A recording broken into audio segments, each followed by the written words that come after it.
Hello बच्चों and respected parents, आप सभी को मेरा नमस्कार। तो भाई आज की क्लास में हम लोग बात करेंगे सबसे पहले कि कौन बच्चा मेरिट लिस्ट में एलिजिबल है, कौन बच्चा जो है मेरिट लिस्ट तक पहुंचेगा। ठीक है, साथ ही साथ हम आज की इसमें ये बात करेंगे कि भाई यहाँ पे जो है आपका आरक्षण किस तरीके से मिलता है। एसटी, ग्रामीण, शहरी, एसटी, एससी, ओबीसी, लड़कियों के लिए, विकलांगों के लिए क्या आरक्षण यहाँ पर दिया गया है। और फिर हम बात करेंगे कि इस बार संभावित जो मेरिट लिस्ट बनेगी आपकी कितने नंबरों की बन सकती है। तो सबसे पहले तो ये जरूरी जानना है कि क्या बच्चों आप मेरिट लिस्ट तक पहुंच पा रहे हैं या नहीं पहुंच पा रहे। तो उसके लिए हमें क्या करना होगा कि जो आपने मानसिक योग्यता आपका 40% थे, अंगणित में 20 थे और भाषा में आपके 20 थे, कुल मिलाकर आपके यहाँ पर 80% थे। अब नवोदय ये कहता है कि भाई आपको अलग अलग मानसिक योग्यता, अंगणित और भाषा में पास होना पड़ेगा पहले। अगर आप किसी भी एक सब्जेक्ट में फेल हो जाते हो तो आप मेरिट लिस्ट तक नहीं पहुंचोगे और फिर वहां पे तो आपका सिलेक्शन होगा ही नहीं। तो मानसिक योग्यता के लिए नवोदय बोलता है कि भाई आपको यहाँ पे 40% सही करना पड़ेगा, 40% बिल्कुल आपका राइट होना चाहिए। मैथ में आपका 30% राइट होना चाहिए। और भाषा योग्यता जो भी आपकी लैंग्वेज ली आपने, हिंदी, इंग्लिश, कन्नड़, मलयालम, यहाँ पर भी आपका 30% राइट होना चाहिए। अगर आपका इतना सही है तब जाके आप मेरिट लिस्ट के लिए पहुंचोगे। इससे समझते हैं इसका मतलब क्या है कि अगर आपका ये 40% है तो हम 40% इसका निकालें तो ये कितना हो जाएगा आपका 16%। यानी कि 40 में से आपको 16% राइट करने पड़ेंगे। अगर 16% से नीचे हुए, गलत हुए, तो आप मानसिक योग्यता में फेल मान लिए जाओगे। और अंगणित में भी आपको 6% सही करने पड़ेंगे 20 में से, और हिंदी भाषा में भी आपको 6% सही करने पड़ेंगे। अगर इतने क्वेश्चन आपके सही है तो आप यहाँ से मेरिट लिस्ट के लिए सिलेक्ट कर लिए जाओगे कि भाई अब आपका जो है, जो बाकी के बच्चे हैं उनके साथ कंपेयर किया जाएगा। यहाँ पे मेरिट लिस्ट के लिए आपके नंबरों को कंपेयर किया जाएगा कि अब आपका जो है सिलेक्शन हो सकता है। ठीक है, तो मेरिट लिस्ट के लिए तो आपको समझ में आ गया। तो जितने बच्चों ने यहाँ पे 16% सही किए हैं, 16% मतलब आपका 50 में से 20 नंबर आने ही आने चाहिए। मैथ में आपका 25 नंबर के होते हैं 20%, तो 25 में से आपके 7.5 नंबर यहाँ पे आने ही आने चाहिए और यहाँ पर भी 7.5 नंबर आने चाहिए और तीनों में अलग अलग आपको पास होना है। इतनी बात समझ में आ गई। अब उसके बाद फिर कैसे नवोदय जो है सिलेक्ट करता है बच्चों आपको। फिर नवोदय क्या करता है यहाँ पर, ये टोटल सीट जो होती है आपके जिलों में नवोदय की 80 होती है और इन 80 सीट में से 75% जो है वो ग्रामीण की होती है। 75% आपकी ग्रामीण की होती है और 25% आपकी शहरी की होती है। अब बात ये आती है कि ग्रामीण किसको माना जाएगा और शहरी किसको माना जाएगा। ऐसा नहीं है कि आप गांव में रहते हो तो ही आपको ग्रामीण माना जाएगा या फिर आप शहर में रहते हो तो ही आपको शहरी माना जाएगा, नहीं।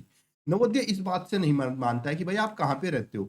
नवोदय इस चीज को लेता है कि अगर आपने कक्षा तीसरी, कक्षा चौथी और कक्षा पांचवी, इन तीनों कक्षा को पढ़ते हुए अगर किसी एक दिन भी किसी क्लास का आपने शहर के स्कूल में पढ़ा हुआ है या कोई क्लास आपने शहर के स्कूल में, जो आपका शहर का स्कूल है, उससे आपने पढ़ाई की है, तो आप भले ही गांव में रहते हो लेकिन आपको ग्रामीण नहीं माना जाएगा, वहां पे आपको शहरी मान जाएगा। इन तीनों साल में अगर एक दिन भी आपने शहर में पढ़ाई की है तो आपको यहाँ पर शहरी ही माना जाएगा। तो शहरी और ग्रामीण का तो डाउट क्लियर हो गया होगा कि ग्रामीण में कौन आएगा, शहरी में कौन आएगा। अब यहाँ पे जो आपकी टोटल सीटें 80 थी, इन 80 सीट्स में से आपका 75% जो है ग्रामीण के लिए रिजर्व हो जाएगा और 25% आपका शहरी के लिए रिजर्व हो जाएगा। इसका मीन्स ये हो गया कि 80 में से 75% मतलब हो गया कि आपकी जो है यहाँ पे 60 सीटें जो है वो ग्रामीण के लिए हो गई, विलेजर्स बॉय के लिए हो गई। और 20% सीट जो है, 20 सीट 80 में से किसके लिए हो गई, शहर के लिए। इसलिए शहर की मेरिट लिस्ट थोड़ी सी हाई जाती है। उसके बाद फिर बात करते हैं आरक्षण की। तो यहाँ पे जो आपकी सीटें थी, इनमें टोटल जो आरक्षण था वो ओबीसी और जनरल में 50-50% में बांट दिया जाता है। भाई 50% ओबीसी का है और यहाँ पे 50% जनरल का है। और साथ ही साथ ये जो यहाँ पे सीटें हैं ये गर्ल्स और बॉयज में भी डिवाइड की जाती हैं कि हर एक स्कूल के अंदर आपकी जो गर्ल्स हैं वो 1/3 होनी चाहिए, यानी कि 1/3 जो है गर्ल्स होनी ही होनी चाहिए। यानी कि ये आपकी जो यहाँ पे 60 सीटें हैं, तो इन 60 में से 1/3 का मतलब अगर हम गर्ल्स की बात करें तो गर्ल्स जो है यहाँ पे 20 सीटें इसमें से गर्ल्स की हैं और 40 सीटें यहाँ पे किसकी है, बॉयज की है गांव के लिए। यहाँ पर हम बात करें तो यहाँ पे लगभग आपकी 6 सीटें जो है वो गर्ल्स की हैं और यहाँ पे आपकी जो है 14 सीटें जो है वो बॉय की हो जाएगी। अब ये आरक्षण जो है 50% जो आपका ओबीसी और जनरल में बांटा था, इस ओबीसी के अंदर इस 50% में से ओबीसी को मिलता है केवल 27%। और उसका जो बचा हुआ पार्ट है 50 का, उसमें आपके एससी और SC और ST आपके आ जाएंगे, ठीक है। शेड्यूल कास्ट और शेड्यूल ट्राइब्स जो है वहां पे आपके आएंगे, और शेड्यूल कास्ट में जो है वो आपका 15% लेगा, और ये जो ट्राइब्स है ये आपका 7.5% इसके अंदर चला जाएगा। और ये जो आरक्षण है ये सेम टू सेम दोनों तरफ रहेगा, मतलब कि यहाँ पे जो 60 सीटें हैं, ये 60 सीट में से 30 सीट आपकी बच जाएंगी ओबीसी, शेड्यूल कास्ट और शेड्यूल ट्राइब के लिए, और जो 60 सीट है ये आपकी जनरल के लिए बच जाएंगी।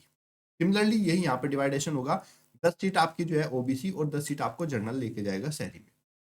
अब इनमें से भी जो 27 सीटें हैं वो किसको मिलेंगी, 27 सीटें यहाँ पे टोटल जो है ओबीसी लेगा, और बाकी की 15 और 7.5% इसमें एसटी और एससी होना चाहिए।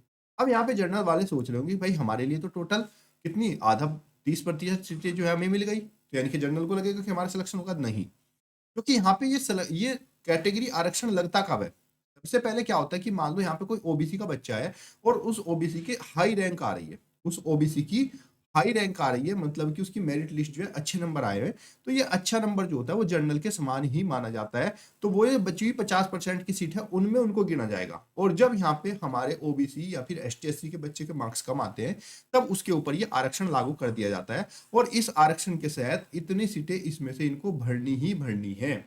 मतलब ये हुआ कि ये जो आपकी सीटें हैं यहाँ पर 60, इन 60 सीट में से 30 बच्चे तो इनको लेने ही लेने पड़ेंगे जनरल ओबीसी के और एसटी एससी के, साथ ही साथ इनमें से जो भी बच्चों की हाई रैंक आएगी वो 30 में से वो सीट भी लेके जाएंगे, इसलिए थोड़ा सा यहाँ पे क्या होता है कि जनरल के लिए इसको थोड़ा ज्यादा मेहनत करनी पड़ती है।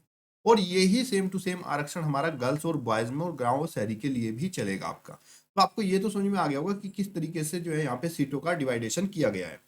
इसलिए यहाँ पर हमें जो जनरल के बच्चे हैं उनको थोड़ी सी ज्यादा मेहनत करनी पड़ेगी, और उनकी जो मेरिट लिस्ट का जो मार्किंग होगी वो थोड़ी हाई पर जाएगी, ठीक है। उसके बाद फिर हमारा जो जनरल है वो हाई पे जाएगा, उसके बाद आएगा ओबीसी, ओबीसी को उससे थोड़ी कम मेहनत पे मिल जाएगी सीट, और फिर एससी एसटी में जाएगा जो उसके थोड़े कम मार्क्स पे उसको मिल जाएगा। तो अगर हम बात करें कि भाई हमारा मेरिट लिस्ट के लिए कितने मार्क्स हमें चाहिए जो आपकी सीट कंफर्म हो जाए, तो चलिए देखते हैं, इस बात को समझते हैं। अगर हम यहाँ पे देखें तो हमारे पास ये ओबीसी होगा और जनरल होगा, ठीक है, एससी और एसटी होगा। यहीं पर जो हमारी ये कैटेगरी डिवाइड की जाएगी किसमें, विलेज में, गांव वाले बच्चों के लिए, और साथ ही साथ सिटी वाले बच्चों के लिए जो शहर में है। और शहर में रहने का मतलब मैंने आपको बताया कि जो बच्चा शहर में रहता है उसको शहरी नहीं माना जाएगा, जिसने कक्षा 3 4 5 का कोई भी 1 दिन 2 दिन या 10 दिन उसने पढ़ाई की है शहर के स्कूल में, चाहे कक्षा 3 में पढ़ाई की है, तो वो बच्चा शहरी में ही काउंट किया जाएगा। तो अगर हम यहाँ पे देखें जर्नल की, तो जर्नल को जर्नली अपनी मेरिट लिस्ट या फिर एडमिशन पक्का करने के लिए वहां पर उसको करीबन मान के चलिए आप 93 से लेकर जितने भी ऊपर मार्क्स होंगे वो सब जर्नल अगर लेके आ रहा है तो जाके उसका सिलेक्शन होगा। और सिटी के लिए जो है आपको 95 नंबर चाहिए। अगर यहीं पे हम ओबीसी की बात करें तो विलेज वाले बच्चे का ओबीसी में हमारा 88 से लेकर जितने भी ऊपर नंबर होंगे वहां पे उसके मिलने की चांसेस रहेंगे, और सिटी वाले बच्चों को आपको करीबन 90 नंबर लेकर आने पड़ेंगे। एसटी एसटी की बात करें तो एससी एसटी में आपको ग्रामीण में 85 तक जो है सिलेक्शन मिल सकता है, और अगर हम शहर की बात करें तो शहर के लिए आपको करीबन 88 मार्क्स से ऊपर ही होने चाहिए।